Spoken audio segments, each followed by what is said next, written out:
developments regarding a woman found dead in the Detroit River. Police believed the death of Joann Romain was a suicide, but today her daughter is calling it murder. 7 Action News reporter Smitha Kaloki went to Grosse Pointe Farms looking for answers. Michelle Romain has an unsettled heart.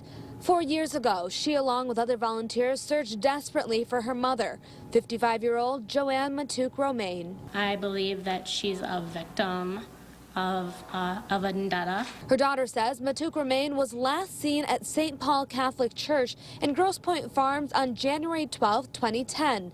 But police in the farms told me they never got a solid witness who saw the mom there that night. Joann's body was found 70 days later in the Detroit River near Canada. Police called it a suicide, saying the mother parked her Lexus outside the church, then walked across the street, down the bank, and into the water. Joann Romain did not commit suicide. I think there was foul play. In short, I think this was a murder. Former Channel 7 News investigator turned private eye Scott Lewis is now reviewing the case for Romain. He says several red flags suggest foul play was involved. From the photographs, that didn't happen. There are no footprints leading from the car.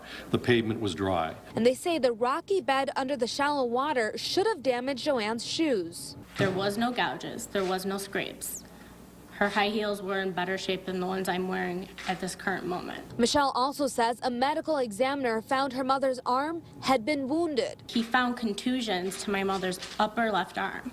Now, that's the same arm that she carries her purse on. That's the first time Grosse Pointe Farms police chief has heard that. He sat down, freely talking to me about the case for about 30 minutes, but declined to go on camera out of respect for other members of Joann's family.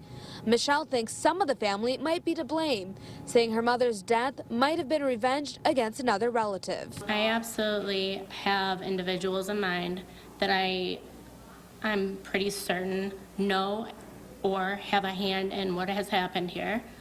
The police, like I said, never even spoke to them. Police say she has not told them who those people might be and are questioning the timing of this new information, saying it only seems to surface during the anniversary of the disappearance.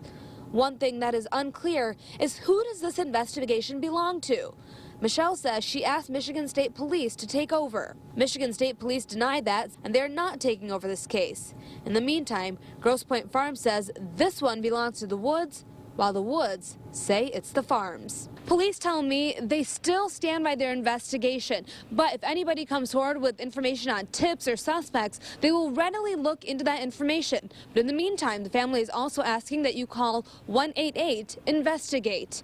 From Grosse Pointe Farms, Smitha Kaloki, 7 Action News.